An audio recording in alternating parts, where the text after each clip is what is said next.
Bienvenidos al podcast Women Abroad. Yo soy Lizeth Esquivel y este podcast es parte de la sección Women Who Inspire, en el que conocerás historias y experiencias de mujeres exitosas de todo el mundo, quienes nos compartirán los secretos que nadie te cuenta cuando te mudas al extranjero.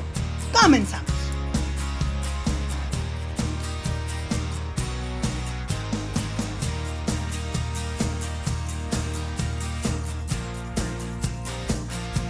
Bienvenidos a otro episodio más de Women Abroad. Mi nombre es Lizeth Esquivel y como saben, el propósito de este podcast es intercambiar experiencias y que nos cuenten las mujeres que entrevistamos, que son expat, los secretos que nadie nos cuenta cuando nos vamos al extranjero.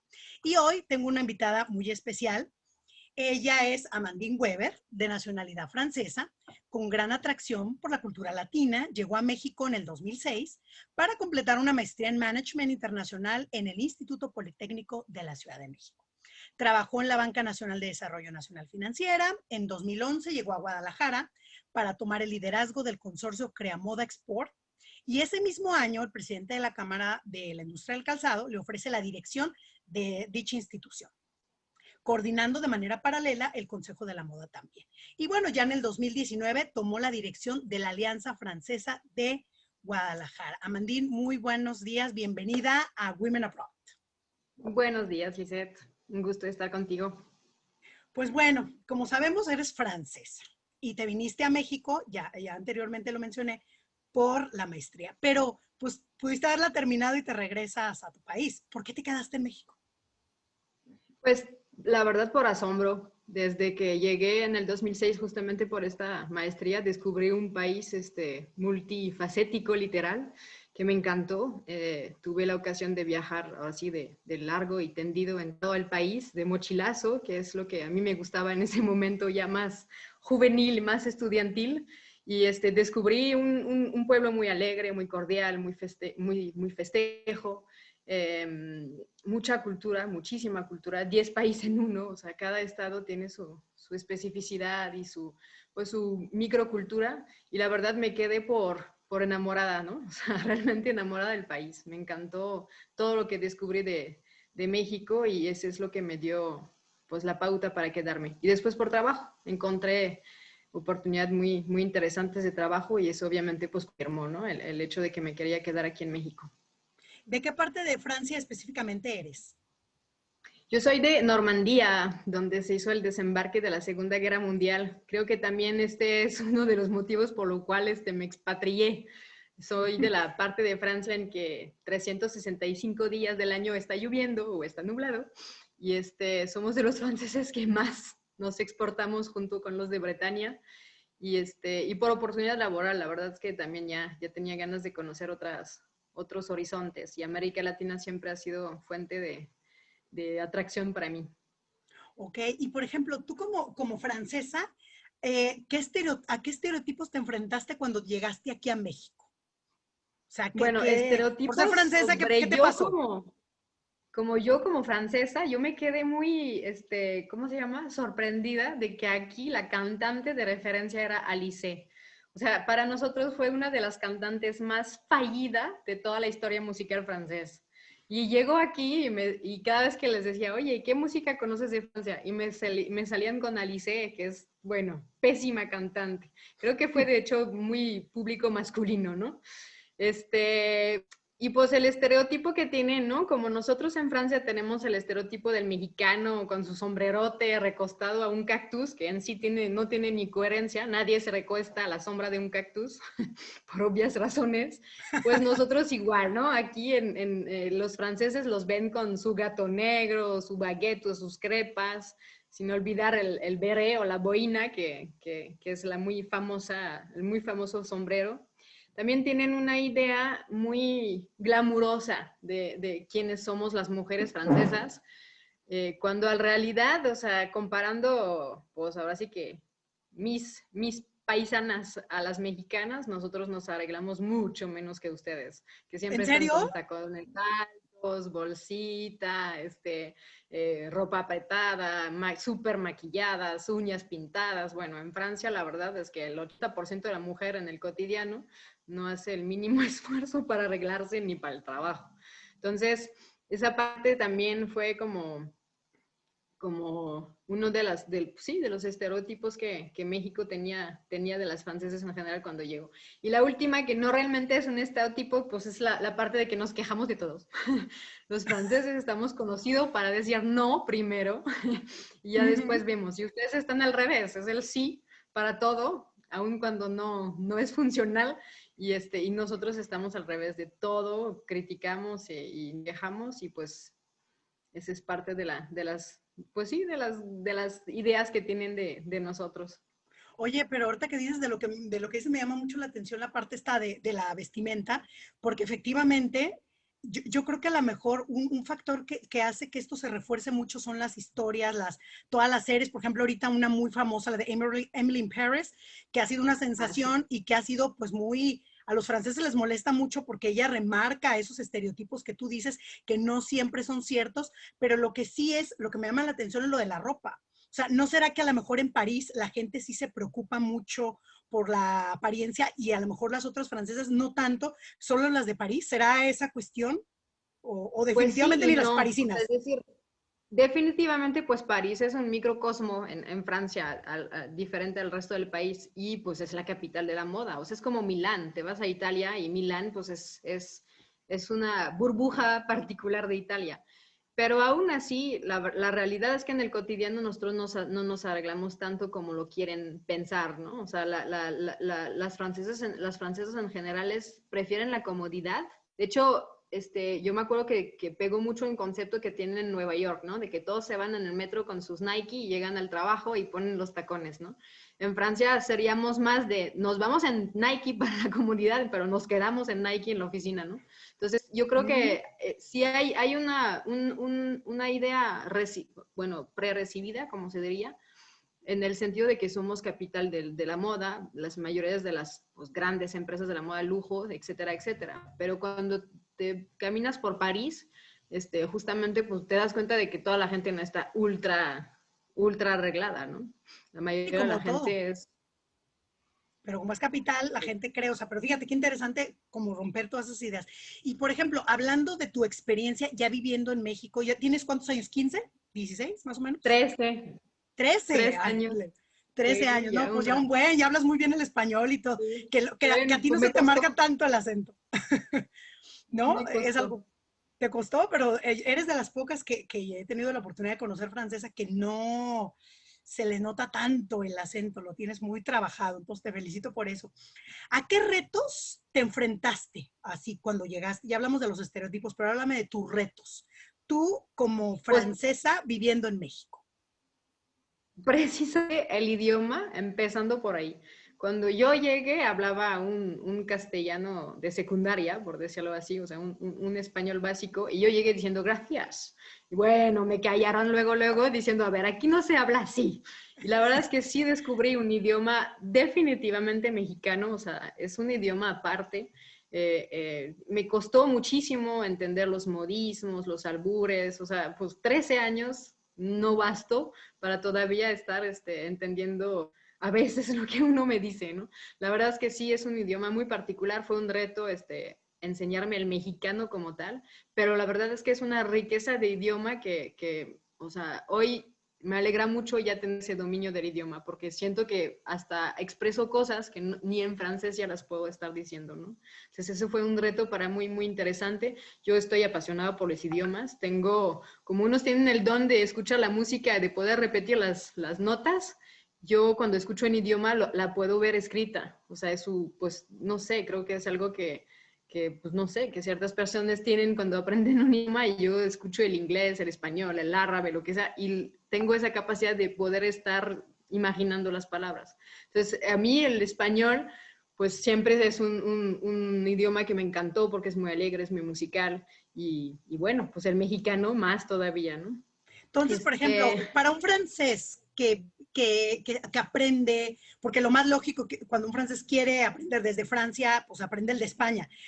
¿Tú crees que o sea, cuesta mucho trabajo cuando un francés habla español de España darse a entender en México? O sea, ¿realmente es muy complicado o sí te funciona?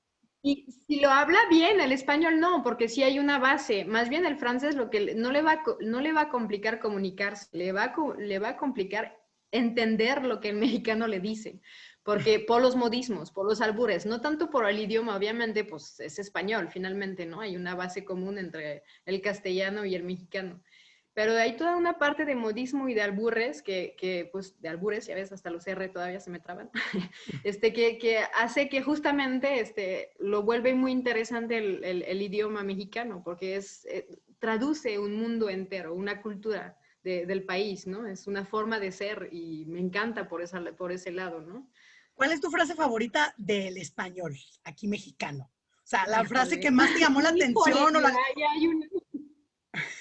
¿Cuál es la que tú dices, ay, me encanta o te desagrada? O sea, que tú dices, y que explícale a nuestra audiencia qué significa eso, para que vayan conociendo un poquito Pues más del español mexicano. Pues el híjole es un buen ejemplo, ¿no? Que se puede usar en muchos contextos, ¿no? Del híjole es como, no sé, puede surgir cualquier cosa, ¿no? Cuando empiezas a usar esa palabra que aquí es, pero hay muchísimas, o sea, hay muchísimas palabras mexicanas que solamente viven aquí, o sea, se tiene que vivir aquí para poder entender en qué contexto se usa, ¿no?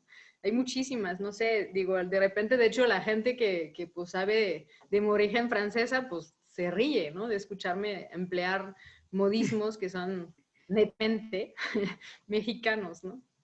Mira, y por ejemplo, cuéntanos un poco de tu trabajo actual de la Alianza Francesa. Eres la directora de la Alianza Francesa. ¿Qué es lo que haces ahí? Háblanos un poquito de la Alianza para la gente que, digo, es muy conocida, pero de cualquier manera que nos cuentes qué es la Alianza y cuál es tu rol ahí. O sea, qué actividades haces específicamente. Muy bien, pues la Alianza Francesa, digo, no, todos conocen o lo han escuchado, ¿no? Es un centro de cultura donde nosotros, pues la función principal de la Alianza Francesa obviamente es difundir la cultura francesa y hacer una especie de simbiosis con la cultura local, ¿no? La importancia de esas instituciones pues, que se crean alrededor del mundo realmente es lograr que haya con el entorno local lazos de amistades, ¿no? Entonces todos los proyectos, desde la enseñanza del idioma hasta los proyectos culturales, tienen ese objetivo, ¿no? De que finalmente se inscriba en su entorno tapatillo y entonces haga match, ¿no? Yo llegué a la Alianza Francesa pues muy recién, en diciembre del 2019. Fue realmente una redirección de mi proyecto profesional porque era yo muy enfocada al sector privado, industrias, etcétera, etcétera. Pero también por las funciones que ocupé antes, quise separarme un poquito de la parte política, ¿no? O la parte muy competitiva del sector privado y intentar un nuevo rito, ¿no? Que es el académico y el cultural, a efectos de management, que es mi formación, o sea, de dirigir proyectos, realmente pues es lo mismo, ¿no? Que hagas un proyecto en el sector cultural o en el sector privado, finalmente es la misma metodología. Pero quería también reanudar, digamos, con mis orígenes. O sea, la realidad es que durante esos 10 años que estuve en México, siempre me he dedicado 100% al país. Me encantó el país, obviamente, y por eso también fue. Pero también me olvidé un poquito de mi patria, ¿no? Más que ir de vacaciones.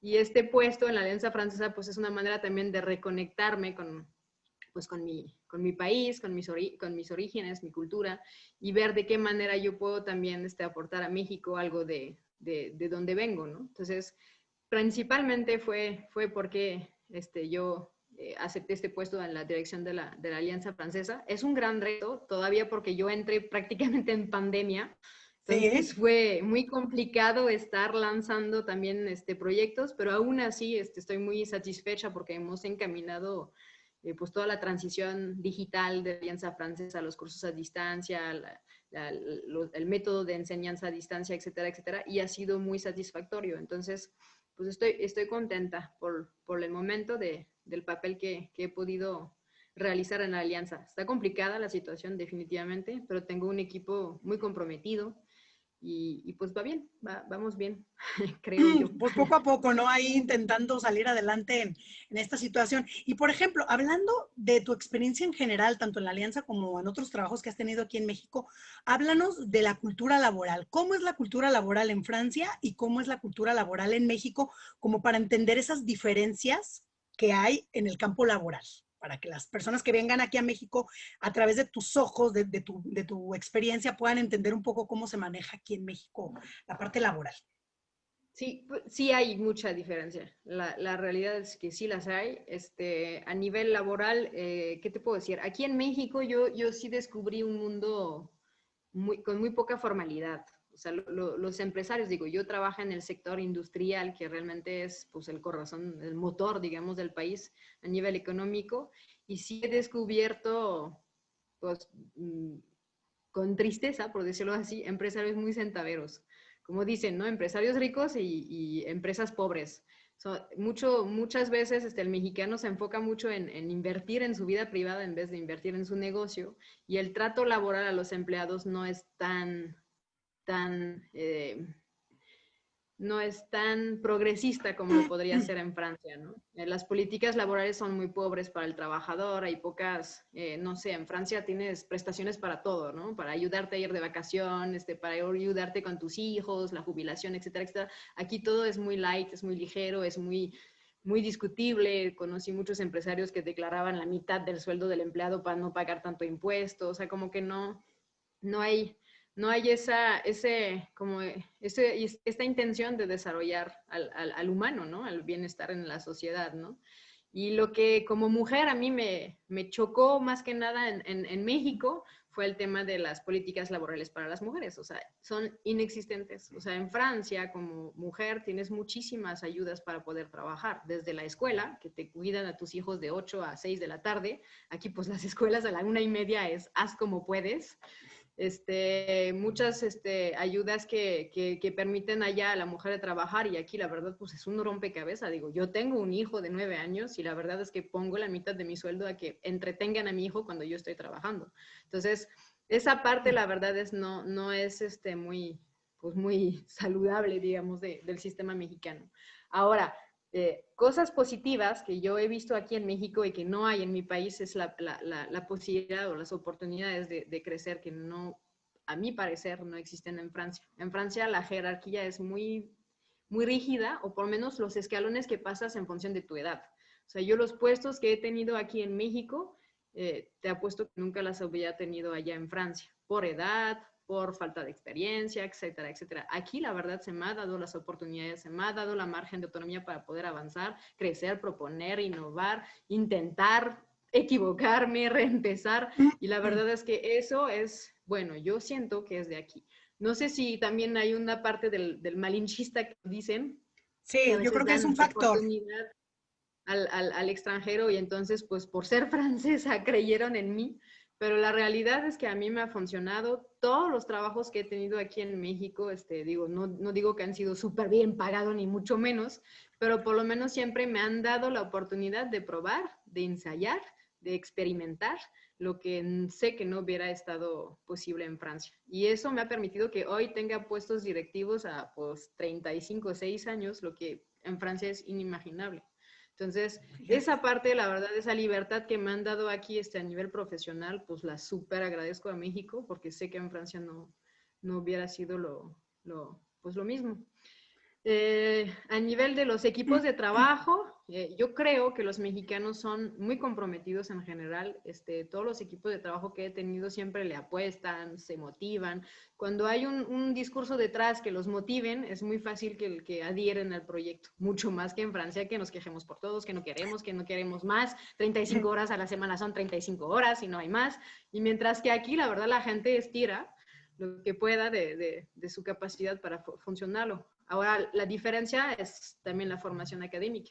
En Francia somos, creo, más eficientes, más que eficaz, más eficientes no sé si por la formación, yo creo que es la formación universitaria, somos más organizados, más rápidos en las tareas, etcétera. Aquí en México sí, cuando trabajas con gente que están a la licencia o abajo de la licenciatura, sí sientes que les hacen mucha falta organización de trabajo, capacidad de trabajo, pero son más que puestos.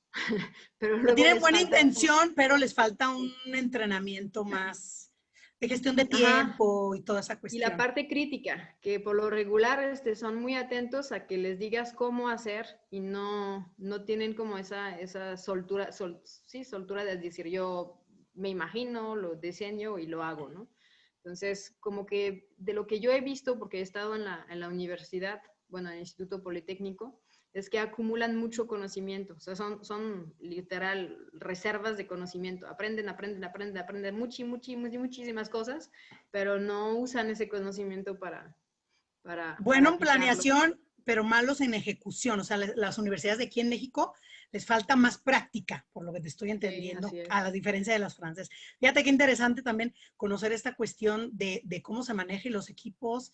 Y eso es importante tomarlo en cuenta porque cuando no hay un choque cultural, ¿no? Lo Pero hay. sí, sí, luego dices tú, ¿no? Entonces No, sí, y hay cosas, o sea, a mí me tardé muchísimo en entender un sí mexicano. O sea, o sea, al inicio de mi, bueno, los primeros puestos que estuve haciendo aquí, o proyectos que estuve implementando aquí, la realidad es que bueno, en Francia es muy claro, es no o así, no hay de más, o sea, no hay un tal vez, un día, ¿por qué no? Y aquí te dicen sí a todo, entonces yo al principio lo tomaba como pues hecho, ¿no? Me dijo que sí, y pues no, es un no. Y esa manera de entender el sí mexicano, de saber si es un sí real o si es un sí porque me lo dijo por buena onda, pero no lo va a hacer, no se va a comprometer o mañana no lo voy a encontrar, ha sido para mí muy complicado de discernir este sí mexicano, ¿no? Y el ahorita, o sea, ahorita es, bueno, puede ser dentro de 3 meses, de una hora, no tiene tiempo el ahorita mexicano. es indefinido, es lo que te iba a decir. Y la puntualidad, ¿no? Bueno, sabemos que los europeos son un poquito más puntuales y aquí en México el tema de la puntualidad, y creo que en Latinoamérica se da mucho esto, Sí, no, en no solo en América. México, es que la gente es muy impuntual. Sí, es que en Francia, pasado 10 minutos ya tienes retraso. Aquí es media hora, 40 minutos ya es un retraso, pero ya en Francia 10 minutos y ya eres catalogado impuntual. Y aquí el 10 minutos es, o sea, llegué a la hora. Ahí está, fíjate, esas cuestiones hay. Y por ejemplo, tú como mujer, hablando particularmente de género, ¿tú crees, siendo muy sincera, crees que México es un país seguro para las mujeres? Desde tu experiencia. Pues yo creo que es como en cualquier otro mundo, o sea, cualquier otro país, si no te metes en situaciones complicadas, pues realmente está relativamente bien la vida, ¿no? O sea, digo yo, pues hay entornos en que sé que no voy a ir, o sea, no me voy a ir a pasar a las 12 de la noche en San Juan de Dios aquí en Guadalajara o pasar mi domingo en Tepito o dando las cosas, ¿no? Sí hay zonas que son muy peligrosas. Creo que hay una parte en específico sobre la violencia de género que creo que está muy marcada aquí por el machismo. Eso sí es definitivo. Y más que nada, yo siento que es porque se permite. O sea, las autoridades mexicanas, la verdad es que no muy reactivas en términos de violencia de género. O sea, a mí me ha tocado acompañar a una amiga por violencia. Y es un laberinto burocrático que al final dices, oye, es más complicado dejar tu demanda que pues ya decirte, bueno, ya mejor lo dejo por la paz, porque aparte de que la demanda para una mujer aquí en México cuando quiere hacer una demanda es, entre comillas, forzosa. Es decir, en ese momento en que tú vas acercándote a la autoridad mexicana para decir, oye, me golpearon, te dicen, en este momento demandas o quedas siempre. Es literal. Entonces, yo creo que sí hay falta mucha, pues sí, reactividad de parte de las autoridades como para hacer el camino más sencillo para una mujer que quiere denunciar, ¿no?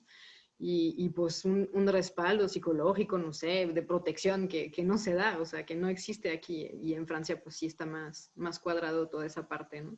Pero así en general en mi vida diaria, o sea, que digas, he sentido inseguridad, no, me asaltaron una vez, sí, pero hubiera podido pasar en cualquier ciudad del mundo, y ya, ¿no? O sea, no tengo, la verdad es que yo siento que pues depende de dónde vas, o sea, si vas en zonas también en que sabes que va a ser muy peligroso. Lo único que sí he podido notar es que de 2006 para acá, digo, cuando yo descubrí a México de verdad de mochilazo, y de RAI, o sea, aquí en México, siento que hoy esas cosas ya no se podrían dar, ¿no? O sea, el tema de la violencia, del narcotráfico ¿Ha en los aumentado la pueblos, violencia desde tu experiencia, desde que sí, llegaste ahorita? la Sí se ha inseguridad notado. general, ¿no? Sí, pero no es contra la mujer como tal, es inseguridad en general, ¿no? De que, pues, si te vas en ciertos pueblos mexicanos que, no sé, por ejemplo, a mí Michoacán es uno de los estados que más me ha marcado en términos de belleza.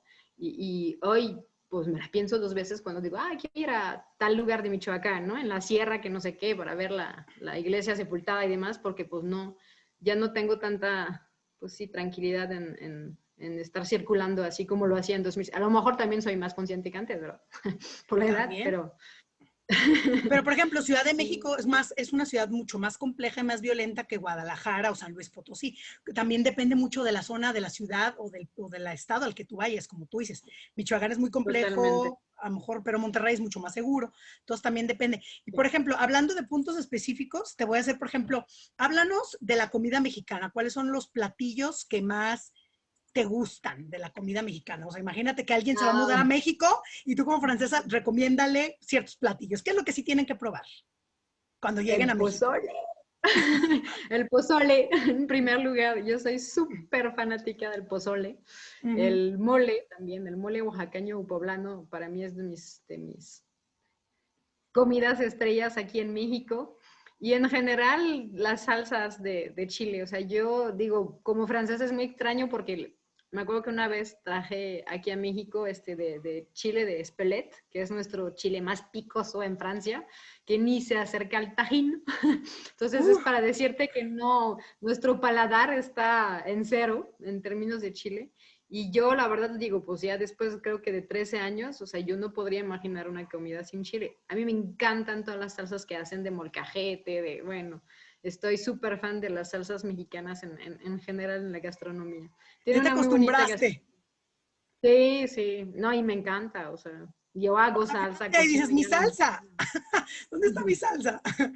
Ya eres más literal. mexicana que francesa, Mandín, yo creo, ¿eh? Los tacos, la verdad es que no es gran comida, pero no bueno, o sea, ir a los tacos es como ya es, no sé, es algo que se antoja, ¿no? O sea, es algo muy particular de aquí y son, pues, si escoges el buen puesto, no, bueno, te das una magnífica cena. Es lo más emblemático. Y, por ejemplo, si nos pudieras definir cuál es el estilo de vida de la gente en México, ¿qué dirías? El estilo de vida de México. Antes del COVID, ¿eh? Antes del COVID, porque ahorita todo está Sí. como muy raro, pero imaginando antes de COVID. Yo creo que la gente le dedica mucha parte de su vida al trabajo, muchísimo más que lo que nosotros a lo mejor hacemos en Francia. Nosotros somos muy rígidos en que el horario laboral es tal y bye. No quiero hacer ni una hora más y me quiero dedicar a mí, ¿no? Aquí en México la gente, no sé, es capaz de estirar el horario laboral al infinito y no creo que sea tan sano. Después, lo que creo del estilo de vida en México que yo he podido ver, que no forzosamente es el mío, pero a la gente le gusta el after work, ir a unos bares después del trabajo, tomarse unas copas, toda esa parte. Social. Está muy vivo aquí en México los restaurantes, o sea, mucho más que en Francia, y creo que también porque es más barato comer afuera. Entonces, a diferencia de Francia, que nosotros los restaurantes son ocasiones muy especiales, en México, no, bueno, come diario el restaurante. Que sea de comida corrida a restaurantes más formales, el mexicano come fuera y a cualquier hora.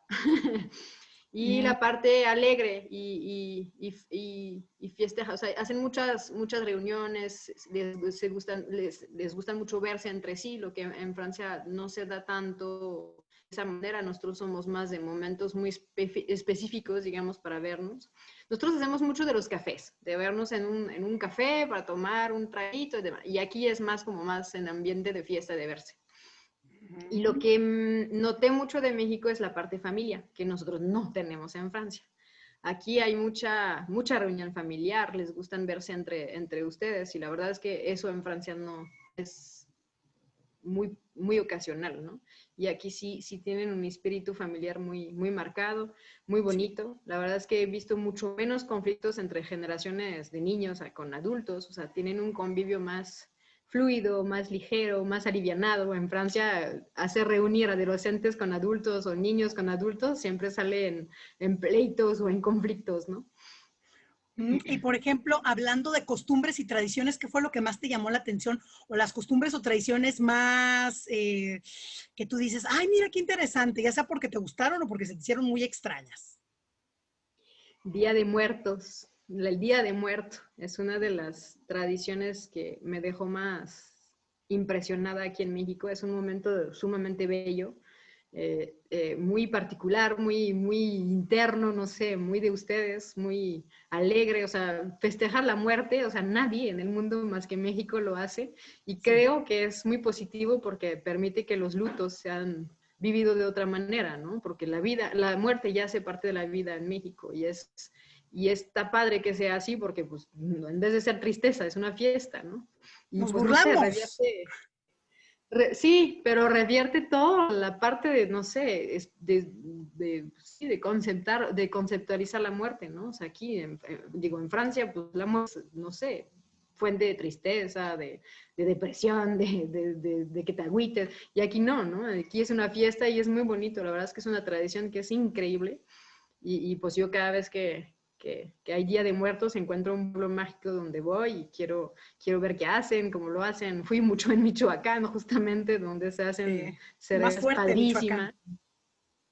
Ajá, Y el pan de cerca muerto de la Ciudad también. de México también. Hasta tenemos, oye, ya ves Sí, que hasta bueno. tenemos un platillo que es el pan de muerto, que la gente dice, pan de muerto, o sea, hasta el nombre es raro, ¿no? Pero es un pan delicioso si Sí, alguien tiene la oportunidad y solamente se hace en esa temporada. Muy pocas panaderías sí. lo mantienen todo el año, pero pues es una tradición De muy, muy hecho, yo cada reconocida. vez que llega un francés a visitarme aquí, que es la temporada, le digo, te voy a hacer probar pan de muerto. Me dice, ¿qué es eso? Le digo, pues es un pan que está hecho de muertos. Y bueno, o sea, se pone todo, ¿cómo? Sí, sí, sí, lo hacemos con, con partes de cuerpos humanos. Ay, Entonces, nos muy rico. asustas. Qué mala eres, ¿eh? Luego, ¿por qué nos crean mala fama aquí en México? Oye, y hablando del clima y del alojamiento, ¿qué tan caro es vivir aquí, por ejemplo, donde vives actualmente en Guadalajara? ¿Y cómo es el clima aquí en México? Bueno, alojamiento, obviamente todo tiene que ver con tu poder adquisitivo, pero si lo tengo que comparar con Francia, Sí, aquí por menos dinero tienes más espacios. O sea, en Francia siempre son depas muy chiquitos de 40 metros cuadrados, y por este mismo precio de alojamiento aquí tienes una casa en coto y con alberca y sala de gimnasio, etcétera, etcétera. La verdad es que aquí puedes conseguir un alojamiento muy cómodo, muy espacioso, con áreas verdes a lo mejor no personales, pero muy compartidas, interesantes. Entonces, la verdad es que el alojamiento aquí está, a mi gusto, más cómodo que allá en Francia, ¿no? Por ese lado. Pero bueno, obviamente todo depende del dinero que le quieres dar, ¿no? Al alojamiento, sea para comprar o renta, ¿no? Y del clima, pues, ¿qué te digo? Riquísimo. Yo vengo de un país donde está lloviendo diario. Aquí no, bueno, o sea, cualquier temporada me encanta. Hasta la temporada de las lluvias, porque pues es muy rico, la verdad, estar encerrado en tu casa y ver el cielo la caer lluvia. afuera. La verdad, digo, cuando estás manejando en coche y que te cae encima, pues ya ríes menos, pero porque se hacen ríos en las calles. Pero la realidad es que todas las temporadas son muy disfrutables. Y Y el por ejemplo, calor, pues, tiene que ver. que comparado con Francia y otros lados, esto es un clima increíble. Yo les digo a Extraño mis la amigas, nieve. la Extraño nieve, la nieve. bueno, eso es como la parte navideña y linda, pero en general tenemos un clima muy soleado que para ustedes en Europa es como no tan común que sea Padrísimo. todo el año, ¿verdad? Y aquí sí Es lo tenemos correcto. en México. Oye, Mandit, ¿y cuáles serían Así. los sís y nos que les dirías a las personas que se mudan a México? Los sís y los nos, así en general. Cuando se mudan aquí a Los México, sí. sí y no. Sí, pues el clima, los paisajes, toda la parte natural que puedes encontrar en México, todos los tipos de naturaleza que existen, playas increíbles, bosques increíbles, montañas increíbles, o sea, toda esa parte, también la parte arqueológica, que está toda la historia de México. La comida es otro sí, la alegría de vivir, de México, que la verdad también es un súper sí, que para mí es de Sí. las razones por las cuales vivo aquí, porque la gente sonríe aquí, esa es una diferencia fundamental con Francia. Y pues los no de México, está la parte política, que es muy desesperante, la parte tranza, que a los mexicanos sí les gustan la tranza, y esa parte pues decepciona más que nada.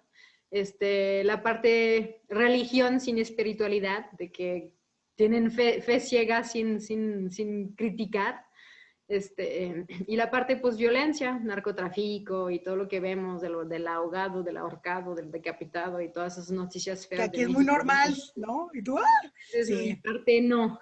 Sí, y la verdad es que, pues, digo, cuando hay una noticia así que sale al mundo de México, pues luego tengo mis amigos, Amanil, ¿estás bien? No, no te apures, está como 10,000 kilómetros de donde vivo, pero pues sí, la noticia es impactante, ¿no?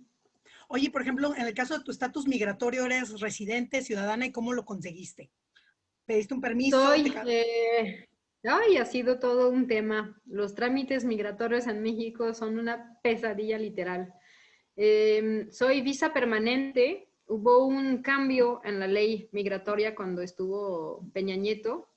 Antes era FM2 o FM3. El FM3 tenía una duración mutativa de 2 a 3 años máximo que tenías que renovar cada vez con una carta del empleador o del trabajo que hacías. Y después pasabas, después de 10 años, que fue mi caso, pasas en FM2, que es una visa que de todas maneras tenías que renovar cada 10 años. Entonces el periodo era más largo, pero de todas formas se tenía que hacer. Con Peña Nieto, este FM2 se transformó en visa permanente y ya no necesitas ahora renovarlo. O sea, permanentemente eres parte del país, no tengo derecho a votar porque estoy todavía como extranjera. Y bueno, si me caso, si el COVID me deja casarme, pues ya sería convertirme en ciudadanía mexicana. Ciudadana mexicana. Y, por ejemplo, ¿cómo le has hecho tú para ser competitiva aquí en México? O sea, ya hablamos de que a lo mejor tu nacionalidad te favorece bastante, una parte, pero, o a lo mejor estas cuestiones de la informalidad también favorecen, pero tú, de manera personal, ¿cuáles han sido tus secretos de éxito para tener estos puestos directivos que has tenido? ¿Cuáles crees tú que son tus secretos? Bueno, como lo dijiste, creo que parte de ser extranjera aquí me ha beneficiado porque pues, a los mexicanos en general, cuando le dices que vienes de otra parte, despiertas un interés que a lo mejor no se nota en otras partes del mundo, ¿no? Ese es uno. Y dos, creo que tengo una personalidad muy atrabancada, por decirle de esta manera. O sea, a mí me gustan los retos, me gusta confiar en que lo voy a lograr, que me voy a dar los medios para hacerlo. Y creo que esta parte de seguridad o de confianza en mí misma que pueda transmitir a quien está enfrente, le da pues igual confianza y seguridad en que las cosas se pueden dar, ¿no? Me ha gustado y te digo, o sea, aunque sigo muerta de y que después de que termine mi idea, digo, ¿por qué he dicho esto? ¿Por qué me estoy comprometiendo? Pero al final de cuentas siento que es parte ya de mi personalidad de decir, no, es que lo voy a lograr, sí o no, lo voy a encontrar, la manera de que funcione, ¿no? Yo tengo un axioma que siempre me ha resultado, es que cuando no encuentras la respuesta a un problema, es que el problema está mal planteado. No es que no existe la solución, sino que más que nada tienes que replantear tu problema para encontrar la solución aceptable, ¿no? Entonces, ha sido parte de lo que yo me he convencido a mí misma de que no puede haber nada irreversible más que la muerte. De ahí para afuera se tiene que encontrar algo, ¿no? Para ir adelante y que funcione. Me ha funcionado. Y Esa seguridad. propuestas, me encanta hacer propuestas a lo mejor descabelladas. Por ejemplo, cuando estaba en la cama de calzado hice la primera pasarela mundial, creo, con artes circenses. Mezclé la presentación de zapatos con el arte del circo y fue un tremendo éxito. O sea, los periódicos lo relevaron como, ¿qué onda, no? O sea, y me gusta ese tipo de funcionamiento, ¿no? De ir chocando dentro obviamente, de lo aceptable, pero ir provocando como que el interés, ¿no? Y me ha funcionado, me ha funcionado. Disruptiva. Y casi para concluir, ¿algún otro secreto, alguna cosa que nadie te dijo cuando te mudaste que nos quieras compartir con la gente que nos está escuchando? Secreto de que nadie te Eh, dijo cuando llegaste a México, que tú dices, oh, me hubiera gustado que me lo dijeran y lo descubrí hasta que me mudé.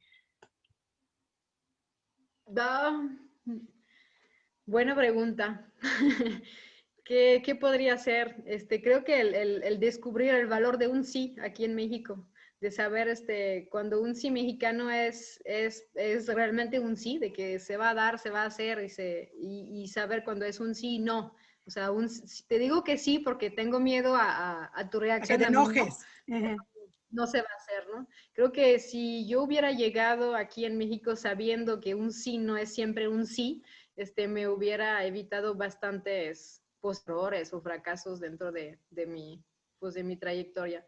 Pero de ahí en fuera, creo que México y Francia son dos países que naturalmente se enlazan con buena, o sea, no hay un choque como lo he podido pensar si hubiera ido a África o a países árabes. Creo que aquí hay una simbiosis natural entre México y Francia, hay lazos de amistad pues milenarios, la verdad,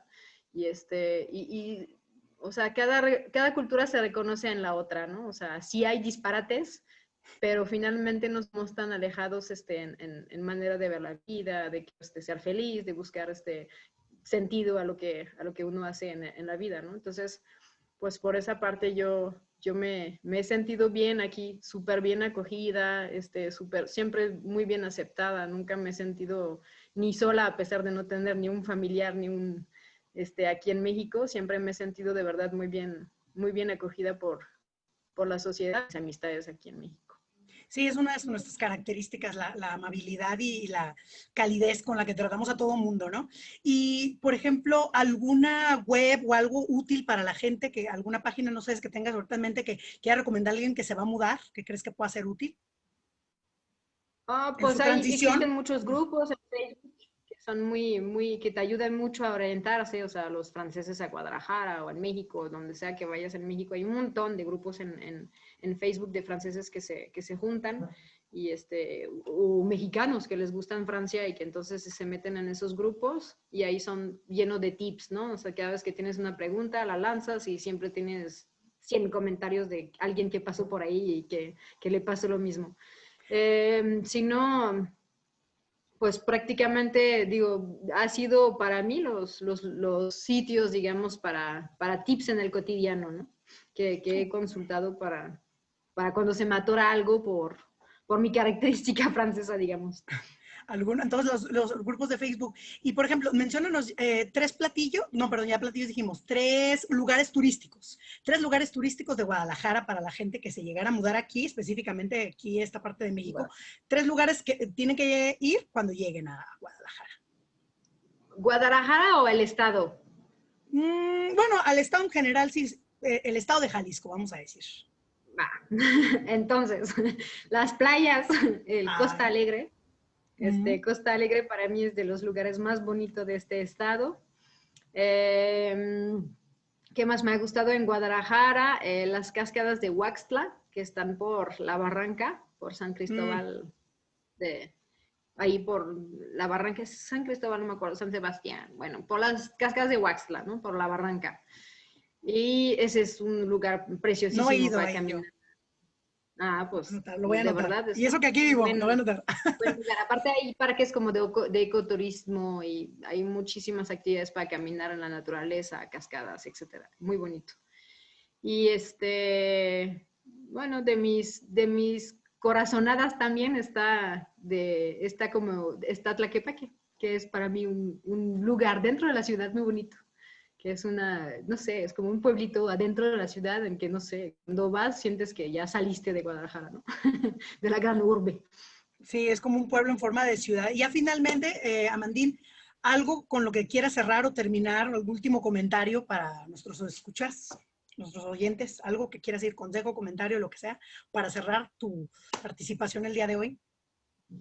Bueno, pues siendo el objetivo de decir, ¿por qué escogería México para vivir? La verdad, y definitivamente es la alegría de vivir aquí que convence a la gente a venir aquí a vivir. O sea, México es un país sumamente alegre y eso, la verdad, te da otro giro a tu manera de ver la vida, ¿no?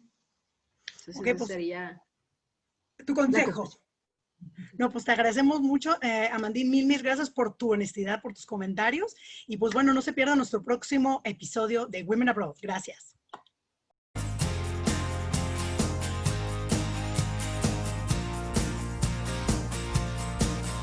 Gracias por escucharnos. Visita nuestra página www.wellum.com, sección Women Who Inspire, y no te pierdas nuestro próximo episodio.